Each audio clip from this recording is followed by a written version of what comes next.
obviously a while since we've been able to do this. So excited to get started and forward to obviously seeing where we can take this team. Coach Boynton, based on what you've seen in practice so far, how would you describe this team's identity with the 4 new transfers here? Practice number one? Mm-hmm. I don't know. I'm a film guy, so I don't know if I can give a whole lot of, based on practice, thoughts. But, you know, obviously having those guys around here for a while now, I think they're going to fit in nicely with us.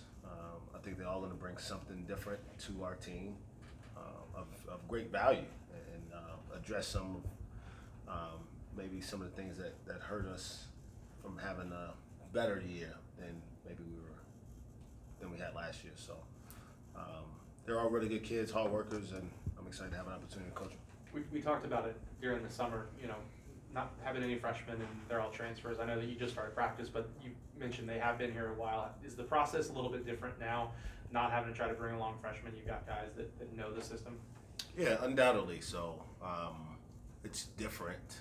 I don't know if I'll be able to, if I can honestly say it's easier yet. Right, we're still teaching those guys our system, our style, their teammates, the expectations of the program, the standards, if you will. So that still takes some time, but the advantage is they've been through something similar already, right? Maybe in a different way, the way other people play or the way they coach or the way they develop, but they're not coming from high school, and that's certainly a significant differential point. We haven't got to talk to you since you had Moussa. What kind of addition is he to this team? Do I practice a little bit? Yeah. I mean, he looks different. He makes you look different all by himself. You know, the thing I've been most pleased is that he's like a sponge. The kid just wants to be coached and challenged to be his best. And you know, we're pretty intentional about trying to find guys who have those type of characteristics, who have that mentality.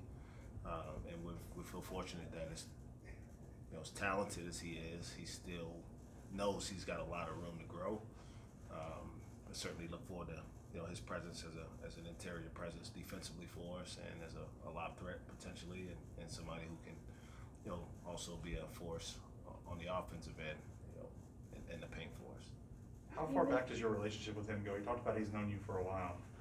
Yeah, so Moussa actually, when he first came to the States, went to New York and played at what, you know, is the rival of my high school. You know, for you guys who don't know, this will be another Brad Underwood kind of connection. Him and Kofi Coburn were high school teammates. Jeez. And both of them looked about the same as they look now. I think Moussa was a freshman when Kofi was a sophomore, so I think they were together for 2 years, and they're really good friends. So I've known both of those kids for a long time, and just kind of watched them develop. Obviously, you know, he moved around a little bit and ended up with his high school career in Memphis and went to play for Penny, and you know, we're just glad that he's here now. If reports are kind of believed, you inquired about a lot of big men in the transfer market this summer. Was there a point where you kind of felt good about like he was going to end up coming? He obviously had a unique process in the portal. Yeah, I mean, he was one who we actually tracked for a long time. You know, he went through the draft process, like all the way through it, and actually had some really good workouts. So part of his recruiting process for me, sounds crazy, was talking to NBA guys about what they saw when they had a chance, because we didn't see him. Like, we couldn't bring him to campus still, and obviously just had the film from his time at Memphis. So talking to those guys about what they saw most recently, right, in that time frame in April, May, and June, was really, really pertinent for us as we, you know, tried to pursue him. And so, but he was somebody we identified early and just had to kind of wait out. You know, we weren't sure he would return to school until pretty late in the draft process, and we're certainly glad that he did. What was something, I know you're not going to say names, but you know, give me a story of what the NBA guy told you about him and why you took his advice to pick him up on your team. Well, I mean, I probably talked to 8 teams who either interviewed him or brought him in for workouts, and they were all really. First of all, he just turned 19 like 2 weeks ago, And so the truth of his story is he's supposed to be a freshman now. He left high school a year early, I think kind of in hopes to expedite the process of getting drafted. And you know, what we've talked about him is, you know, don't worry about skipping steps. Like let's let the process play out. And I think that's some of the things he heard from, you know, the scouts and GMs who he worked out for and talked to is he's still young. You know, there's a lot of upside here. You know, 6'11", 250 pounds with like 3% body fat and a 7'6" wingspan. Hey, he got a really good shot at least somebody giving him a chance. So, you know, let's just keep watering the grass. Let's keep, you know, taking care of things day to day and make sure that we don't try to rush the process because, you know, as long as he doesn't do something crazy, he's gonna have a shot. I mean, it is what it is. And so we want to make sure he's most prepared when that time comes, and that his time here is a benefit to that experience at the next level. Moussa talked about it a little bit earlier. Did Cade help you kind of land any of the new guys? And he mentioned that he saw you guys in the March Madness and was watching your team? Did you find that the run to the tournament and Cade, the #1 overall pick, that helped you land these guys? I don't think it hurt. I think I joked with Marshall earlier in the summer. I mean, if you combine the guys who finished in the 2020 high school class, guys we've got, obviously including now Bryce and Woody also, maybe one of the best recruiting groups of people ever. Now didn't have them all at once, but those guys all knew each other, right? Bryce knew that recruiting class too because he should have been a part of it. But yes, I think Cade's impact here helped open more eyes of guys who play at that level, guys who kind of hang in that circle because they go to the same camps. You know, they go on visits together. They get recruited by the same schools, and so his experience here, and then his willingness to talk honestly and openly about how he truly felt and went for. You know, not just on the court, but how he was treated off, how he was challenged. I think he feels like he got better here, and then ultimately was able to achieve what all those guys want as the ultimate goal, and at the level where very few can, right? Not just getting drafted as a lottery pick, but being the #1 guy, certainly has helped us. Not a full summer, but able to get back on the road, able to host kids again. What's that been like? It's been good. You know, I kind of had to get my recruiting wind back again, if you will.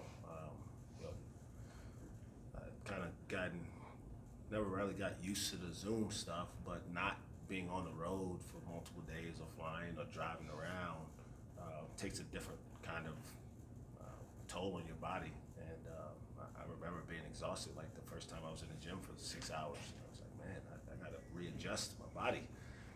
But it was good. I really enjoyed that process, evaluating kids, getting to know them, visiting with them and their families. And so I'm glad to be able to get back out there and do it. How have the new assistants kind of adjusted not only to being here, but to the recruiting process as well? I'm not sure I could be much more pleased than what I am now. They've accepted every challenge I've thrown at them. You know, they're coming in our program at a different time from the staff that I had when I first started, where the expectations are much higher. The recruiting exposure is probably a little greater, and it's incumbent upon them to not compromise our values in the recruiting process, meaning we want to recruit higher caliber players if that's a real thing and those guys are available. But part of the reason we've been able to have some level of sustained success is because we feel like we've gotten the right people in here for the most part. And I think that's evident in the fact that we haven't had a bunch of guys choose to leave here. We certainly have had to dismiss some guys for behavioral problems, but for the most part, if you kind of look at our track record of guys we've lost, I think I've only had one kid come in my office in 4 years and say, this isn't working out for me. Actually two. And I like both of those kids. They wound up going different places. Brandon Averett, my first year, who I recruited twice, and then leading into last year, I'm not sure either one of them were necessarily better off having left, but we got a lot of guys who have decided to stick around here through some building blocks, and we got to make sure we're continuing to do the job of guys who want to be here for the right reasons. Mike, what's the vaccination status of the team right now? As far as I understand, I think we're 100% vaccinated, which is a pretty strong indication that our guys understand the seriousness of it and, you know, have all made a choice. Our job was just to provide information, just like we do in anything else. This is what we understand, the options to be, and, you know, I certainly was one of the first people to be vaccinated within our program, and was happily so, had any ill effects from it, and I don't think anybody else did. So I think that'll be something helpful for us moving forward. Is that important with the message you've kind of put out there in the public to get vaccinated and come to games and things like that? Is that important that you guys have that vaccination status? I mean, you know, there's some individualism here. I mean, there's no doubt about it, right? And everybody's situation is going to be somewhat unique, you know, depending on what their family history is, health-wise, right? So you got to take that into consideration. There's no question. But I commend these guys for, you know, doing the research and feeling like, you know, it was important for them to do what they thought was best, for themselves, but also for our team to be able to get through, you know, another season and have a chance to play as many games as we can as we move forward and continue to deal with the virus at the same time.